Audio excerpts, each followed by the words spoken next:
बोलिए श्यावर रामचंद्र भगवान की जय। महर्षि वाल्मीकि भगवान की जय। श्री हनुमान जी महाराज की जय। श्रीमद् वाल्मीकि रामायण के अयोध्या कांड के 69वें सर्ग में आज हम प्रवेश करेंगे और जिसमें वर्णन है भरत की चिंता, मित्रों द्वारा उन्हें प्रसन्न करने का प्रयास तथा उनके पूछने पर भरत का मित्रों के समक्ष अपने देखे हुए भयंकर दुष्स्वप्न का वर्णन करना। जिस रात में दूतों ने उस नगर में प्रवेश किया था, या मे रात्रिम ते दूता प्रविशन्ति स्म ताम पुरीम भरतेनापि तामो रात्रिम स्वप्नो दृष्टोऽयं प्रियः स्वप्नो दृष्टोऽयं प्रियः व्युष्टामेव तु तामो रात्रिं दृष्ट्वा तं स्वप्नं प्रियं पुत्रो राजाधिराजस्य शुभ्रसम्पर्तप्यत शुभ्रसम्पर्तप्यत। जिस रात में दूतों ने उस नगर में प्रवेश किया था, उससे पहली रात में भरत ने भी एक अप्रिय स्वप्न देखा था। रात बीतकर प्रायः सवेरा हो गया। तभी उस अप्रिय स्वप्न को देखकर राजाधिराज दशरथ के पुत्र भरत मन ही मन बहुत संतप्त हुए। उन्हें चिंतित जानकर उनके अनेक प्रियवादी मित्रों ने उनका मानसिक कलेश दूर करने की इच्छा से गोष्ठी की और उसमें अनेक प्रकार की बातें करने लगे। कुछ लोग बीड़ा आदि बजाने लगे, दूसरे लोग उनके खेद की शांति के लिए नृत्य कराने लगे। दूसरे मित्रों ने नाना प्रकार के नाटकों का आयोजन किया जिनमें हास्य रस की प्रधानता थी। किंतु रकुल भूषण महात्मा भरत उन प्रियवादी मित्रों की गोष्ठी में हास्य विनोद करने पर भी प्रसन्न नहीं हुए। तब सरहदों से घिरकर बैठे हुए एक प्रिय मित्र ने मित्रों के बीच में विराजमान भरत से पूछा, हे सखे, तुम आज प्रसन्न क्यों नहीं हो?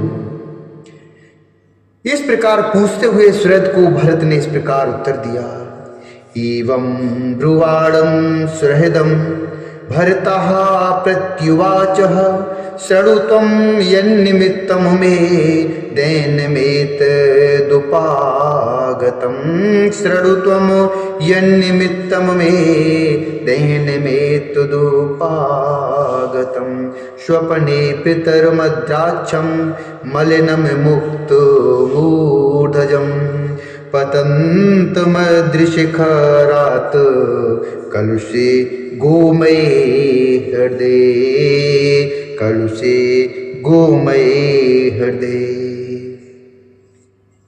इस प्रकार पूछते हुए सुहृद को भरत ने इस प्रकार उत्तर दिया, हे मित्र, जिस कारण से मेरे मन में यह दैन्य आया है, जिस कारण से मेरे मन में यह दैन्य आया है वह बताता हूँ, सुनो। मैंने आज स्वप्न में अपने पिताजी को देखा है।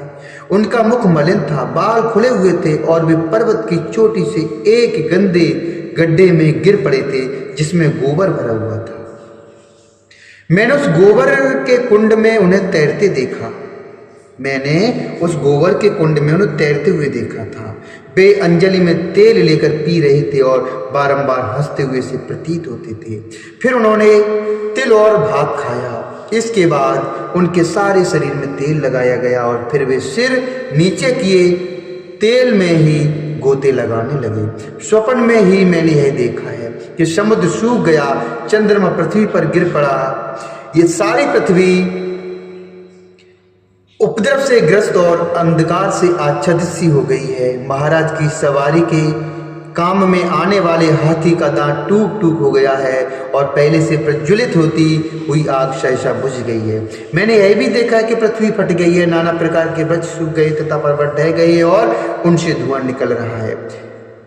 काले लोहे की चौकी पर महाराज दशरथ बैठे हैं। उन्होंने काला ही वस्त्र पहन रखा है और काले एवं पिंगल वर्ण की स्त्रियां उनके ऊपर प्रहार करती हैं।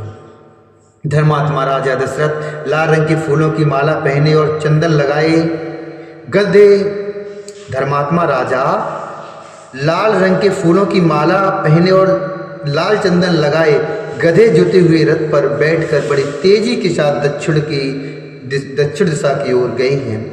लाल वस्त्र धारण करने वाली एक स्त्री जो विकराल मुख वाली राक्षसी प्रतीत होती थी, महाराज को हंसती हुई खींच कर ले जा रही थी। यह दृश्य भी मैंने स्वप्न में देखा है। इस प्रकार इस भयंकर रात्रि के समय मैंने यह स्वप्न देखा है। इसका फल यही होगा कि मैं श्री राम, राजा दशरथ अथवा लक्ष्मण, इनमें से किसी एक की अवश्य मृत्यु होगी। जो मनुष्य स्वप्न में गधे जुते हुए रथ से यात्रा करता दिखाई देता है, जो मनुष्य स्वप्न में गधे जुते हुए रथ से यात्रा करता हुआ दिखाई देता है, उसकी चिता का धुआं शीघ्र ही देखने में आता है। नरो याने नियः स्वप्ने खरयुक्ते नियाति अचिरातस्य धूमाग्रम चितायाम शं प्रदृश्यते, चितायाम शं प्रदृश्यते। जो मनुष्य स्वप्न में गधे जुते हुए रथ से यात्रा करता है और करता हुआ दिखाई देता है, तो उसकी चिता का धुआं शीघ्र ही देखने में आता है। यही कारण है कि मैं दुखी हो रहा हूँ और आप लोगों की बातों का आदर नहीं करता हूँ। मेरा गला सूखा जा रहा है और मन अस्वस्थ सा होता चला जा रहा है। मैं भय का कोई कारण नहीं देखता तो भी भय को प्राप्त हो रहा हूँ। मेरा स्वर बदल गया है तथा मेरी कांति भी फीकी पड़ गई है। मैंने अपने आप से घृणासी करने लगा हूँ, मैं अपने आप से घृणासी करने लगा हूँ, परंतु इसका कारण क्या है यह मेरी समझ नहीं आता है। जिनके विषय में मैंने पहले कभी सोचा तक नहीं था, ऐसे अनेक प्रकार के दुस्वप्न को देखकर तथा महाराज का दर्शन इस रूप में क्यों हुआ जिसकी मेरे मन में कोई कल्पना नहीं थी, यह सोचकर मेरे हृदय से महान भय दूर नहीं हो रहा है। इत्यादि श्रीमद् रामायणे वाल्मीकि आदि काव्ये अयोध्या कांडे 69 सर्गा। इस प्रकार श्री वाल्मीकि निर्मित रामायण आदि काव्य अयोध्या कांड में 69वां सर्ग पूरा हुआ। बोले श्यावर रामचंद्र भगवान की जय, श्री हरि नारायण भगवान की जय।